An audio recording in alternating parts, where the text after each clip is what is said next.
নমস্কার শ্রোতা বন্ধুরা, সকলকে শুভেচ্ছা জানিয়ে আজ নিয়ে এলাম কালজয়ী ঔপন্যাসিক শরৎচন্দ্র চট্টোপাধ্যায়ের একটি অন্যতম হৃদয়স্পর্শী রচনা অভাগীর স্বর্গ।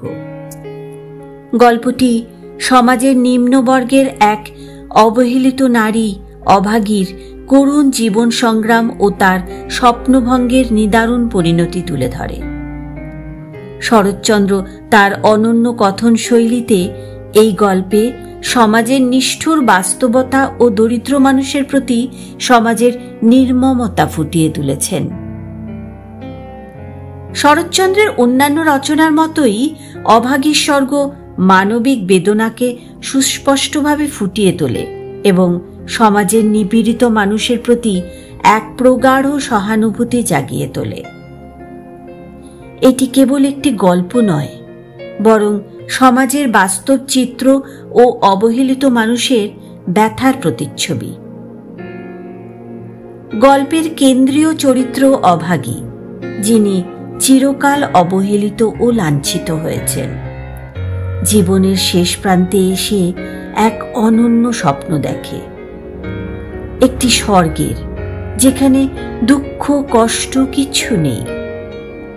কিন্তু তার স্বপ্ন কি সত্যিই পূরণ হয়, নাকি সমাজের কঠোর বাস্তবতা তাকে আরও একবার প্রতারিত করে? এই প্রশ্নের উত্তর খুঁজতে গেলে পাঠককে গভীর সহানুভূতির সঙ্গে অভাগীর জীবন উপলব্ধি করতে হয়।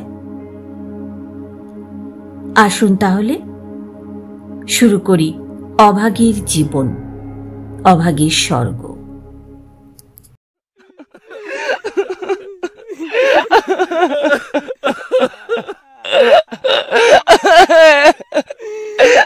ঠাকুরদাস মুখুর্জের বর্ষীয়সী স্ত্রী 7 দিনের জ্বরে মারা গেলেন। বৃদ্ধ মুখোপাধ্যায় মহাশয় ধানের কারবারে অতিশয় সঙ্গতিপন্ন।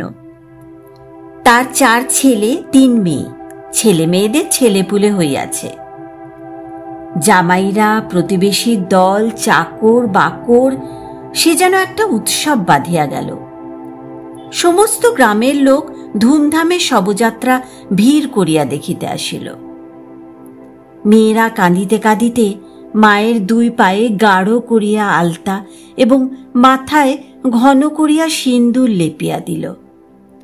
বধূরা ললাট চন্দনে চর্চিত করিয়া বহুমূল্য বস্ত্রে শাশুড়ির দেহ আচ্ছাদিত করিয়া দিয়া আঁচল দিয়া তাহার শেষ পদধূলি মুছাইয়া লইল। পুষ্পে পত্রে গন্ধে মাল্যে কলরবে মনে হইল না এ কোনো শোকের ব্যাপার। এ যেন বড় বাড়ির গৃহিণী 50 বর্ষ পরে আর একবার নতুন করিয়া তাহার স্বামী গৃহে যাত্রা করিতেছেন। বৃদ্ধ মুখোপাধ্যায় শান্ত মুখে তাহার চিরদিনের সঙ্গিনীকে শেষ বিদায় দিয়া অলক্ষ্যে 2 ফোঁটা চোখের জল মুছিয়া শোকার্ত কন্যা ও বধূগণকে সান্ত্বনা দিতে লাগিলেন। প্রবল হরিধ্বনিতে প্রভাত আকাশ আলোড়িত করিয়া সমস্ত গ্রাম সঙ্গে সঙ্গে চলিল। আর একটি প্রাণী একটু দূরে থাকিয়া এই দলের সঙ্গী হইল। সে কাঙালির মা। সে তাহার কুটির প্রাঙ্গণের গোটা কয়েক বেগুন তুলিয়া এই পথে হাটে চলিয়াছিল। এই দৃশ্য দেখিয়া আর নড়িতে পারিল না। রহিল তার হাটে যাওয়া, রহিল তাহার আঁচলে বেগুন বাঁধা। সে চোখের জল মুছিতে মুছিতে সকলের পেছনে শ্মশানে আসিয়া উপস্থিত হইল।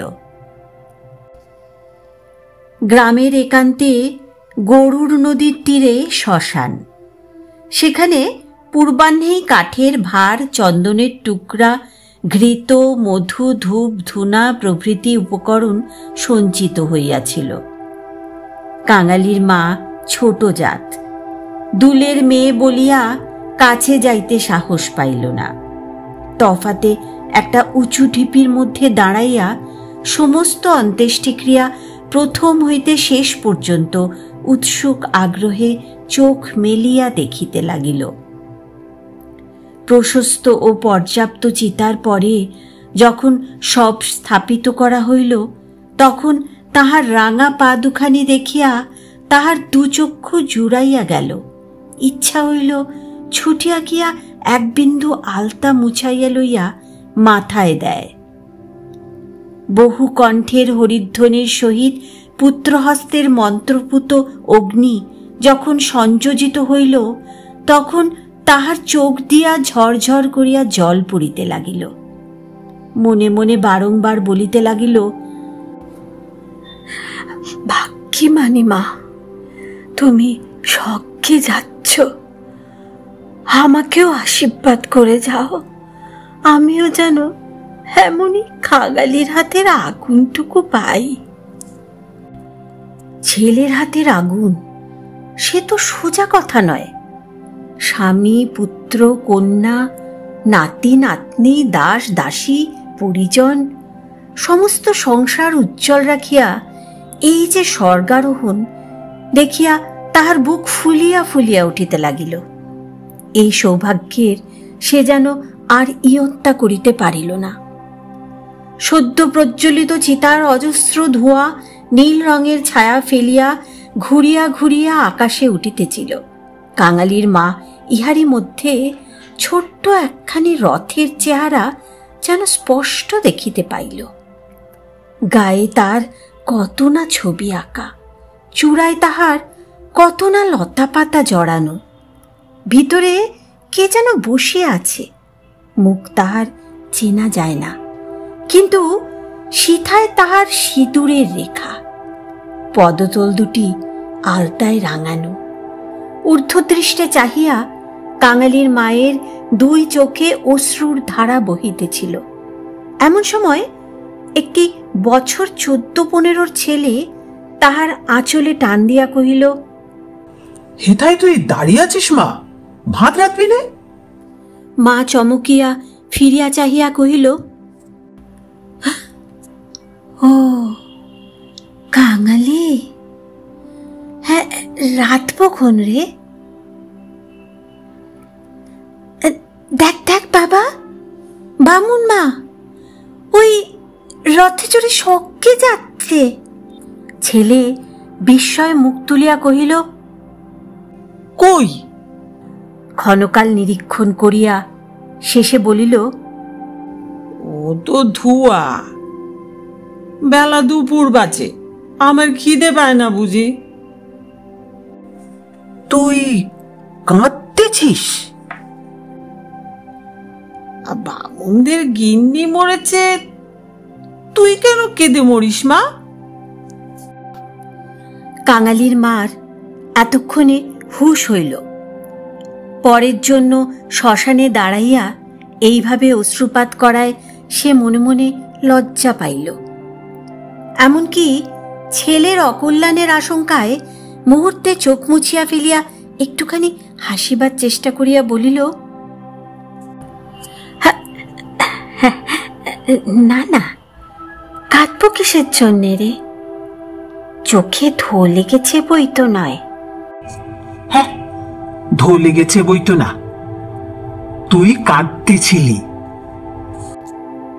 মা আর প্রতিবাদ করিল না। ছেলের হাত ধরিয়া ঘাটে নামিয়া নিজেও স্নান করিল, কাঙালিকেও স্নান করাইয়া ঘরে ফিরিল। শ্মশান সৎকারের শেষটুকু দেখা আর তার ভাগ্যে ঘটিল না। সন্তানের নামকরণকালে পিতামাতার মূঢ়তায় বিধাতা পুরুষ অন্তরিক্ষে থাকিয়া অধিকাংশ সময়ে শুধু হাস্য করিয়াই ক্ষান্ত হন না, তীব্র প্রতিবাদ করেন। তাই তাহাদের সমস্ত জীবনটা তাহাদের নিজের নামগুলোকেই যেন আমরণ ভ্যাংচাইয়া চলিতে থাকে। কাঙালির মার জীবনের ইতিহাস ছোট, কিন্তু সেই ছোট্ট কাঙাল জীবনটুকু বিধাতার এই পরিহাসের দায় হইতে অব্যাহতি লাভ করিয়াছিল। তাহাকে জন্ম দিয়া মা মরিয়াছিল। বাপ রাগ করিয়া নাম দিল অভাগী। মা নাই, বাপ নদীতে মাছ ধরিয়া বেড়ায়, তাহার না আছে দিন না আছে রাত। তবু যে কি করিয়া ক্ষুদ্র অভাগী একদিন কাঙালির মা হইতে বাঁচিয়া রহিল, সে এক বিস্ময়ের বস্তু। যাহার সহিত বিবাহ হইল তাহার নাম রসিক বাঘ। বাঘের অন্য বাঘিনী ছিল। ইহাকে লইয়া সে গ্রামান্তরে উঠিয়া গেল। অভাগী তাহার অভাগ্য ও শিশুপুত্র কাঙালিকে লইয়াই গ্রামে পড়িয়া রহিল। তাহার সেই কাঙালি বড় হইয়া আজ 15 পা দিয়াছে। সবেমাত্র বেতের কাজ শিখিতে আরম্ভ করিয়াছে। অভাগীর আশা হইয়াছে আরো বছরখানেক তাহার অভাগ্যের সহিত জুজিতে পারিলে দুঃখ ঘুচিবে। এই দুঃখ যে কি, যিনি দিয়াছেন তিনি ছাড়া আর কেহই জানে না। কাঙালি পুকুর হইতে আচাইয়া আসিয়া দেখিল তাহার পাতের ভুক্তাবশেষ মা একটা মাটির পাত্রে ঢাকিয়া রাখিতেছে। আশ্চর্য হইয়া জিজ্ঞাসা করিল, তুই খেলি নে মা? বেলা গড়িয়ে গেছে বাবা, এখন আর খিদে নেই। ছেলে বিশ্বাস করিল না, বলিল, না, খিদে নেই বই কি। কই দেখি তোর হাড়ি। এই ছলনায় বহুদিন কাঙালির মা কাঙালিকে ফাঁকি দিয়ে আসিয়াছে। সে হাঁড়ি দেখিয়া তবে ছাড়িল। তাহাতে আর একজনের মতো ভাত ছিল। তখন সে প্রসন্ন মুখে মায়ের কোলে গিয়া বসিল। এই বয়সের ছেলে সচরাচর এরূপ করে না, কিন্তু শিশুকাল হইতে বহুকাল যাবৎ সে রুগ্ন ছিল বলিয়া মায়ের ক্রোড় ছাড়িয়া বাহিরের সঙ্গী সাথীদের সহিত মিশিবার সুযোগ পায় নাই। এইখানে বসিয়াই তাহাকে খেলাধুলার স্বাদ মিটাইতে হইয়াছে। এক হাতে গলা জড়াইয়া মুখের উপর মুখ রাখিয়াই কাঙালি চকিত হইয়া কহিল, মা, তোর গা যে গরম। কেন তুই অমন রোদে দাঁড়িয়ে মরা পোড়ানো দেখতে গেলি? কেন আবার নিয়ে এলি? মরা পোড়ানো কি তুই? মা শশব্যস্তে ছেলের মুখে হাত চাপা দিয়া কহিল, ছি বাবা, মরা পোড়ানো বলতে নেই, পাপ হয়। সতীলক্ষ্মী মা ঠাকুরুন রথে করে স্বর্গে গেলেন। ছেলে সন্দেহ করিয়া কহিল, তোর এক কথা মা, রথে চড়ে কেউ নাকি আবার স্বর্গে যায়? আমি যে চোখে দেখনু কাঙালি, বামুন মা রথের ওপরে বসে তেনার রাঙা পা দুখানি যে সবাই চোখ মিলে দেখলে রে। সবাই দেখলে? সবাই দেখলে। কাঙালি মায়ের বুকে ঠেস দিয়া বসিয়া ভাবিতে লাগিল। মাকে বিশ্বাস করাই তাহার অভ্যাস। বিশ্বাস করিতেই সে শিশুকাল হইতে শিক্ষা করিয়াছে। সেই মা যখন বলিতেছে সবাই চোখ মিলিয়া এত বড় ব্যাপার দেখিয়াছে, তখন অবিশ্বাস করিবার আর কিছু নাই। খানিক পরে আস্তে আস্তে কহিল, তাহলে তুইও তো মা স্বর্গে যাবি? বিন্দির মা সেদিন রাখালের পিসিকে বলতেছিল, কাংলার মার মতো সতীলক্ষ্মী আর দুলে পাড়ায় নেই। কাঙালির মা চুপ করিয়া রহিল। কাঙালি তেমনি ধীরে ধীরে কহিতে লাগিল, বাবা যখন তোরে ছেড়ে দিলে তখন তোরে কত লোক তো নিকে করতে সাদাসাদি করলে, কিন্তু তুই বললি না। বললি, কাঙালি বাঁচলে আমার দুঃখ ঘুচবে। আবার নিকে করতে যাব কিসের জন্যে? হ্যাঁ মা, তুই নিকে করলে আমি কোথায় থাকতুম? হয়তো আমি না খেতে পেয়ে এতদিনে কবে মরে যেতুম। মা ছেলেকে দুই হাতে বুকে চাপিয়া ধরিল। বস্তুত সেদিন তাহাকে এ পরামর্শ কম লোকে দেয় নাই, এবং যখন সে কিছুতেই রাজি হইল না, তখন উৎপাত উপদ্রব তাহার প্রতি সামান্য হয় নাই। সেই কথা স্মরণ করিয়া অভাগীর চোখ দিয়া জল পড়িতে লাগিল। ছেলে হাত দিয়া মুছাইয়া দিয়া বলিল, ক্যাতাটা পেতে দেব মা, শুবে? মা চুপ করিয়া রহিল। কাঙালি মাদুর পাতিল, কাঁথা পাতিল, মাচার ওপর হইতে ছোট বালিশটি পাড়িয়া দিয়া হাত ধরিয়া তাহাকে বিছানায় টানিয়া লইয়া যাইতে মা কহিল, কাঙালি, আজ তোর কাজে গিয়ে কাজ নেই। কাজ কামাই করিবার প্রস্তাব কাঙালির খুব ভালো লাগিল, কিন্তু কহিল, জলপানির পয়সা দুটো তো তাহলে দেবে না মা? না দিককে, আয় তোকে রূপ কথা বলি। আর প্রলুব্ধ করিতে হইল না। কাঙালি তৎক্ষণাৎ মায়ের বুক খেসিয়া শুইয়া পড়িয়া কহিল, বল তাহলে, রাজপুত্তুর, কোটালপুত্তুর আর সেই পক্ষীরাজ ঘোড়া? অভাগী রাজপুত্র, কোটালপুত্র আর পক্ষীরাজ ঘোড়ার কথা দিয়া গল্প আরম্ভ করিল। এ সকল তাহার পরের কাছে কতদিনের শোনা এবং কতদিনের বলা উপকথা। কিন্তু মুহূর্ত কয়েক পরে কোথায় গেল তাহার রাজপুত্র আর কোথায় গেল তাহার কোটালপুত্র? সে এমন উপকথা শুরু করিল যাহা পরের কাছে তাহার শেখা নয়, নিজের সৃষ্টি। জ্বর তাহার যত বাড়িতে লাগিল, উষ্ণ রক্তস্রোত যত দ্রুত বেগে মস্তিষ্কে বহিতে লাগিল, ততই সে যেন নব নব উপকথার ইন্দ্রজাল রচনা করিয়া চলিতে লাগিল। তাহার বিরাম নাই, বিচ্ছেদ নাই। কাঙালির স্বল্পদেহ বারবার রোমাঞ্চিত হইতে লাগিল। ভয় বিস্ময়ে পুলকে সে সজোরে মায়ের গলা জড়াইয়া তাহার বুকের মধ্যে যেন মিশিয়া যাইতে চাহিল। বাহিরে বেলা শেষ হইল, সূর্য অস্ত গেল। সন্ধ্যার ম্লান ছায়া গাঢ়তর হইয়া চরাচর ব্যাপ্ত করিল, কিন্তু ঘরের মধ্যে আজ আর দীপ জ্বলিল না।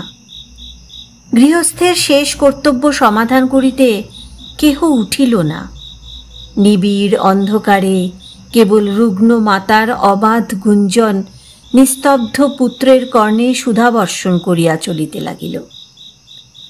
সে সেই শ্মশান ও শ্মশান যাত্রার কাহিনী, সেই রথ, সেই রাঙা পা দুটি, সেই তার স্বর্গে যাওয়া। কেমন করিয়া শোকার্ত স্বামী শেষ পদধূলি দিয়া কাঁদিয়া বিদায় দিলেন, কি করিয়া হরিধ্বনি দিয়া ছেলেরা মাতাকে বহন করিয়া লইয়া গেল। তাহার পরে সন্তানের হাতের আগুন।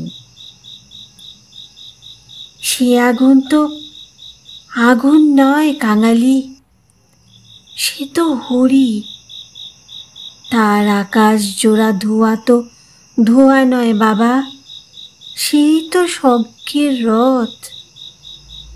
কাঙালি চরণ, বাবা আমার। কেন মা? তোর হাতের আগুন যদি পাই বাবা, বামুনমার মতো আমিও স্বর্গে যেতে পাব। কাঙালি অস্ফুটে শুধু কহিল, যা, বলতে নেই। মা সে কথা বোধ করি শুনিতেও পাইল না। তপ্ত নিঃশ্বাস ফেলিয়া বলিতে লাগিল, ছোট জাত বলে তখন কিন্তু কেউ ঘেন্না করতে পারবে না, দুঃখী বলে কেউ ঠেকিয়ে রাখতে পারবে না। ইস, ছেলের হাতের আগুন, রথকে যে আসতেই হবে। ছেলে মুখের ওপর মুখ রাখিয়া ভগ্নকণ্ঠে কহিল, বলিস নে মা, বলিস নে, আমার বড্ড ভয় করে। আর দেখ কাঙালি, তোর বাবাকে একবার ধরে আনবি, অমনি যেন পায়ের ধুলো মাথায় দিয়ে আমাকে বিদায় দেয়। অমনি পায়ের আলতা, মাথায় সিঁদুর দিয়ে। কিন্তু কে বা দেবে? তুই দিবি না রে কাঙালি? তুই আমার ছেলে, তুই আমার মেয়ে, তুই আমার সব। বলিতে বলিতে সে ছেলেকে একেবারে বুকে চাপিয়া ধরিল। অভাগীর জীবন নাট্যের শেষ অঙ্ক পরিসমাপ্ত হইতে চলিল। বিস্তৃতি বেশি নয়, সামান্যই। বোধ করি 30টা বৎসর আজও পার হইয়াছে কি হয় নাই, শেষও হইল তেমনই সামান্যভাবে। গ্রামে কবিরাজ ছিল না, ভিন্ন গ্রামে তাহার বাস। কাঙালি গিয়া কাঁদাকাটি করিল, হাতে পায়ে পড়িল, শেষে ঘটি বাঁধা দিয়া তাহাকে 1 টাকা প্রণামী দিল। তিনি আসিলেন না, গোটা 4 বড়ি দিলেন। তাহার কত কি আয়োজন! খল, মধু, আদার সত্ত্ব, তুলসী পাতার রস। কাঙালির মা ছেলের প্রতি রাগ করিয়া কহিল, কেন তুই আমাকে না বলে ঘটি বাধা দিতে গেলি বাবা? হাত পাতিয়া বড়ি কয়টি গ্রহণ করিয়া মাথায় ঠেকাইয়া উনানে ফেলিয়া দিয়া কহিল,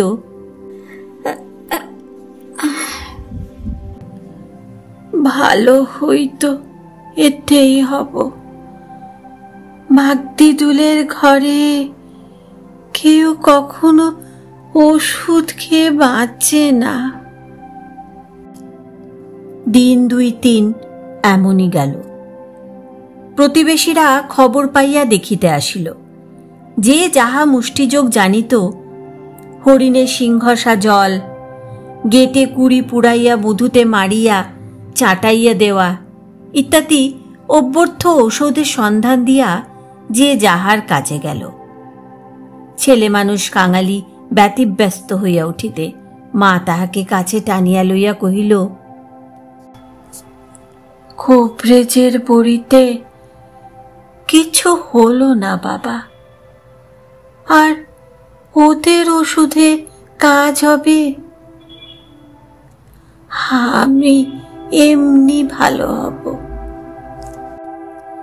কাঙালি কাঁদিয়া কহিল, তুই তো বড়ি খেলি নে মা, উনুনে বেলে দিলি। এমনি কি কেউ সারে? আমি এমনি সেরে যাব। তার চেয়ে তুই 2 ভাতে ভাত ফুটিয়ে নিয়ে খা দেখি, আমি চেয়ে দেখি। কাঙালি এই প্রথম অপটু হস্তে ভাত রাঁধিতে প্রবৃত্ত হইল।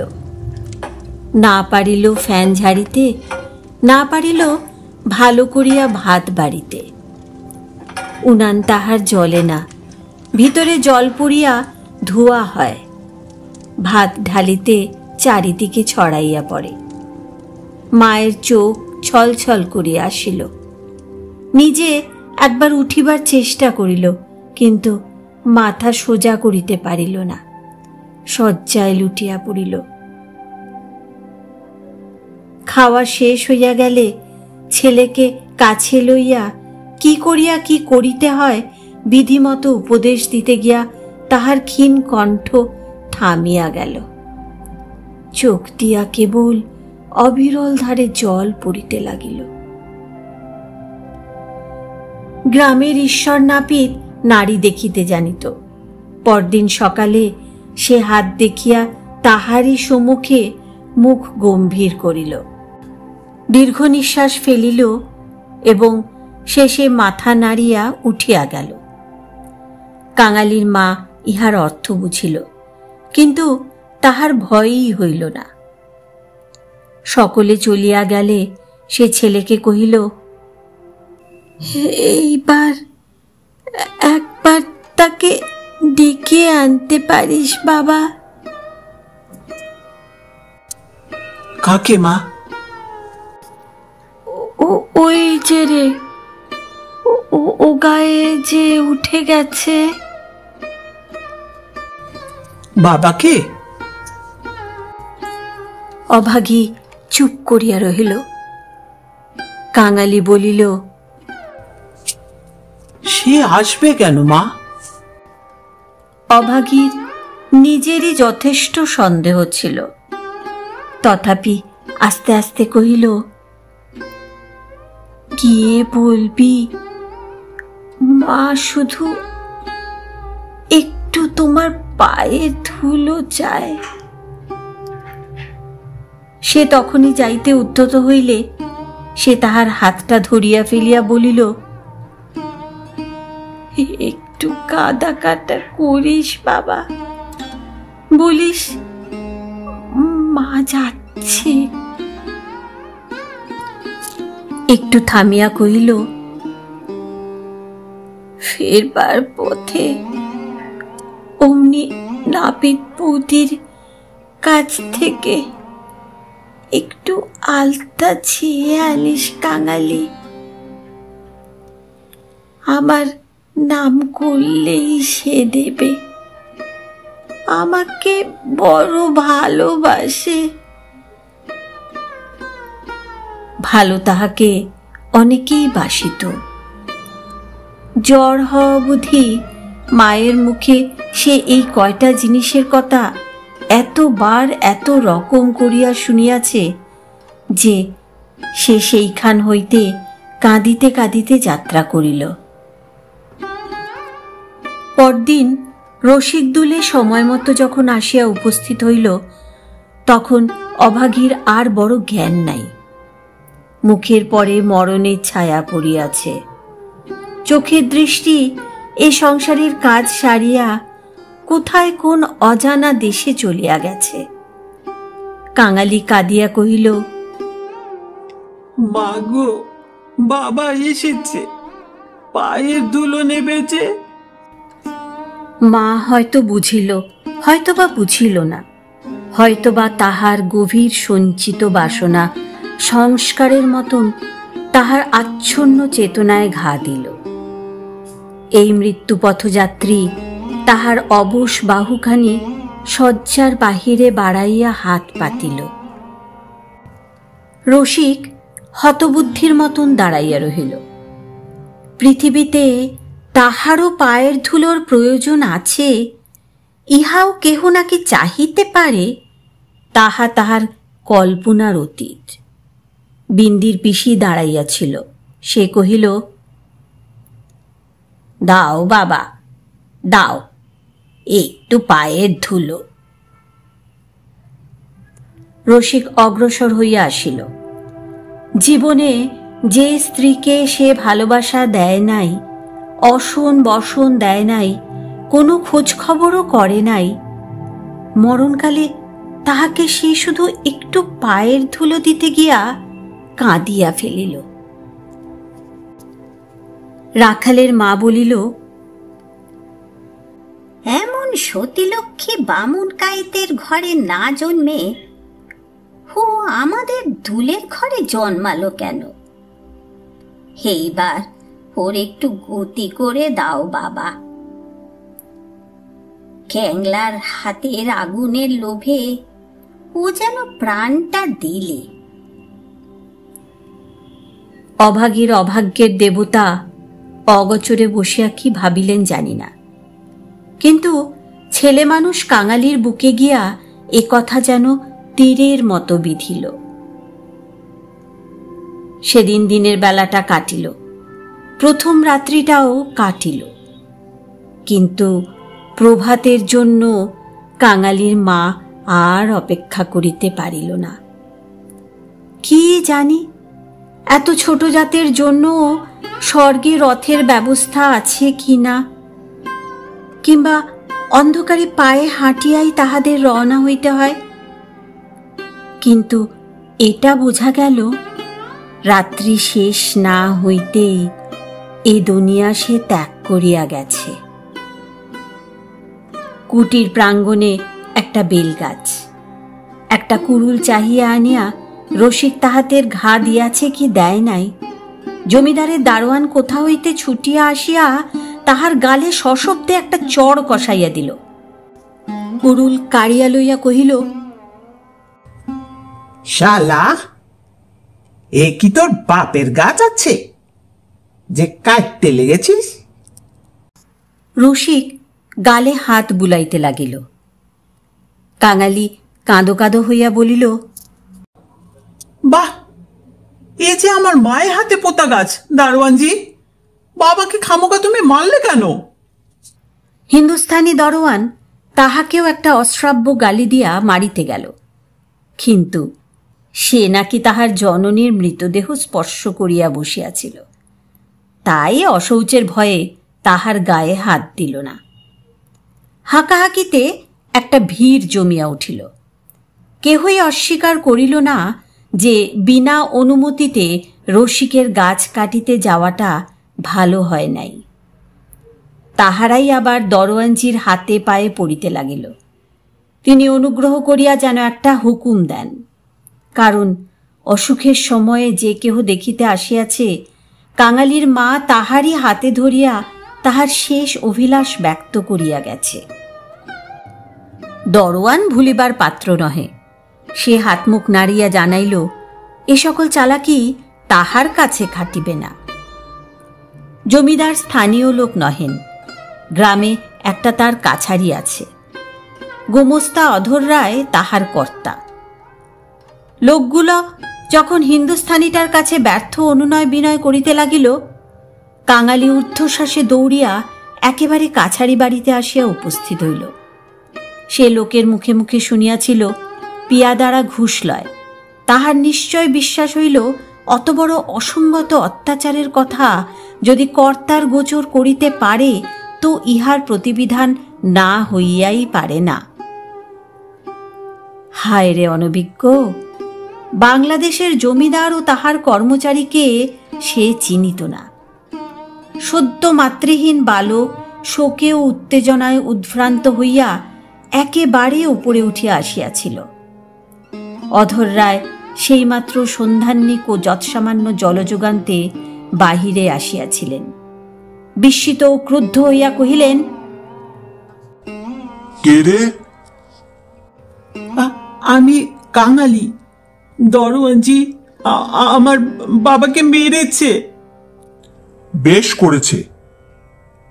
হারামজাদা খাজনা দেয়নি বুঝি? না বাপু মশাই, বাবা গাছ কাটতেছিল, আমার মা মরেছে। সকালবেলা এই কান্নাকাটিতে অধর অত্যন্ত বিরক্ত হইলেন। ছোড়াটা মরা ছুঁইয়া আসিয়াছে, কি জানি এখানকার কিছু ছুঁইয়া ফেলিল নাকি। ধমক দিয়া বলিলেন, মা মরেছে তো নিচে নেবে দাঁড়া। ওরে, কে আছিস রে? এখানে একটু গোবর জল ছড়িয়ে দে। কি জাতের ছেলে তুই? কাঙালি সভয়ে প্রাঙ্গণে নামিয়া দাঁড়াইয়া কহিল, আমরা দুলে। দুলে? দুলের মরায় কাঠ কি হবে শুনি? মাঝে আমাকে আগুন দিতে বলে গেছে। তুমি জিজ্ঞেস করো না বাবু মশাই, মা যে সবাইকে বলে গেছে, সকলে শুনেছে যে। মায়ের কথা বলিতে গিয়া তাহার অনুক্ষণের সমস্ত অনুরোধ উপরোধ মুহূর্তে স্মরণ করিয়া কণ্ঠ যেন তাহার কান্নায় ফাটিয়া পড়িতে চাহিল। অধর কহিলেন, মাকে পোড়াবি তো গাছের দাম 5 টাকা আনবি, যা পারবি? কাঙালি জানিত তাহা অসম্ভব। তাহার উত্তরীয় কিনিবার মূল্যস্বরূপ তাহার ভাত খাইবার পিতলের কাশিটি বিন্দির পিসি 1 টাকায় বাধা দিতে গিয়াছে, সে চোখে দেখিয়া আসিয়াছে। সে ঘান নাড়িল। অধর মুখখানা অত্যন্ত বিকৃত করিয়া কহিলেন, না তো মাকে নিয়ে নদীর চড়ায় পুঁতে ফেলগে, যা। কার বাবার কাছে তোর বাপ কুড়ুল ঠাকাতে যায়? পাজি হতবাগা নচ্ছাড়। সে যে আমাদের উঠানের গাছ বাবু মশাই, সে যে আমার মায়ের হাতে পোতা গাছ। হাতে পোতা গাছ? পারে বেটাকে গলা ধাক্কা দিয়ে বার করে দে তো। পাড়ে আসিয়া গলা ধাক্কা দিল এবং এমন কথা উচ্চারণ করিল যাহা কেবল জমিদারের কর্মচারীরাই পারে। কাঙালি ধুলা ঝাড়িয়া উঠিয়া দাঁড়াইল, তারপরে ধীরে ধীরে বাহির হইয়া গেল। কেন যে সে মার খাইল, কি তাহার অপরাধ, ছেলেটা ভাবিয়াই পাইল না। গোমস্তার নির্বিকার চিত্তে দাগ পর্যন্ত পড়িল না। পড়িলে এ চাকরি তাহার জুটিত না। কহিলেন, পরেশ, দেখো তো এ বেটার খাজনা বাকি পড়েছে কিনা। থাকে তো জাল টাল কিছু একটা কেড়ে এনে যেন রেখে দেয়, হারামজাদা পালাতে পারি। মুখুজ্জে বাড়িতে শ্রাদ্ধের দিন, মাঝে কেবল একটা দিন মাত্র বাকি। সমারোহের আয়োজন গৃহিণীর উপযুক্ত করিয়াই হইতেছে। বৃদ্ধ ঠাকুরদাস নিজে তত্ত্বাবধান করিয়া ফিরিতেছিলেন। কাঙালি আসিয়া তাহার সম্মুখে দাঁড়াইল, কহিল, ঠাকুর মশাই, আমার মা মরে গেছে। তুই কে? কে চাস তুই? আমি কাঙালি। মা বলে গেছে তেনাকে আগুন দিতে। তা দিগে না। কাছারির ব্যাপারটা ইতিমধ্যেই মুখে মুখে প্রচারিত হইয়া পড়িয়াছিল। একজন কহিল, ও বোধহয় একটা গাছ চায়। এই বলিয়া সে ঘটনাটা প্রকাশ করিয়া কহিল। মুখুজ্জে বিস্মিত ও বিরক্ত হইয়া কহিলেন, শোনো আবদার, আমারই কত কাঠের দরকার, কাল বাদে পরশু কাজ। যা যা, এখানে কিছু হবে না, এখানে কিছু হবে না। এই বলিয়া অন্যত্র প্রস্থান করিলেন। ভট্টাচার্য মহাশয় অদূরে বসিয়া ফর্দ করিতেছিলেন। তিনি বলিলেন, এরে, তোদের যেতে কি কবে আবার পোড়ায় রে। যা, মুখে একটু নুড়ো জেলে দিয়ে নদীর চড়ায় মাটি দেগে। মুখোপাধ্যায় মহাশয়ের বড় ছেলে ব্যস্ত সমস্তভাবে এই পথে কোথায় যাইতেছিলেন। তিনি কান খাড়া করিয়া একটু শুনিয়া কহিলেন, দেখছেন ভট্টাচার্য মশাই, সব বেটারাই এখন বামুন গায়ে ধুতে চায়। বলিয়া কাজের ঝুঁকে আর কোথায় চলিয়া গেলেন। কাঙালি আর প্রার্থনা করিল না। এই ঘণ্টা দুয়েকের অভিজ্ঞতায় সংসারে সে যেন একেবারে বুড়া হইয়া গিয়াছিল। নিঃশব্দে ধীরে ধীরে তার মরা মায়ের কাছে গিয়া উপস্থিত হইল। নদীর চরে গর্ত খুঁড়িয়া অভাগীকে শোয়ানো হইল। রাখালের মা কাঙালির হাতে একটা খড়ের আঁটি জ্বালিয়া দিয়া তাহারই হাত ধরিয়া মায়ের মুখে স্পর্শ করাইয়া ফেলিয়া দিল। তারপরে সকলে মিলিয়া মাটি চাপা দিয়া কাঙালির মায়ের শেষ চিহ্ন বিলুপ্ত করিয়া দিল। সবাই সকল কাজে ব্যস্ত।